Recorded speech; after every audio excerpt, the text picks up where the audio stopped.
এক গাধা প্রতিদিন তার মালিকের সঙ্গে বাজার থেকে লবণ নিয়ে বাড়ি ফিরত।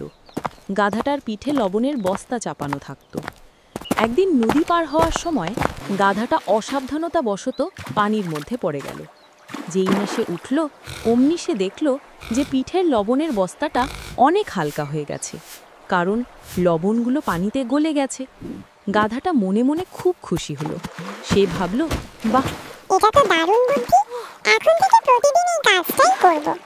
পরের দিন মালিক যখন তার পিঠে লবণের বস্তা চাপালেন, গাধাটা ইচ্ছে করে নদীর মাঝখানে গিয়ে আবার বসে পড়ল।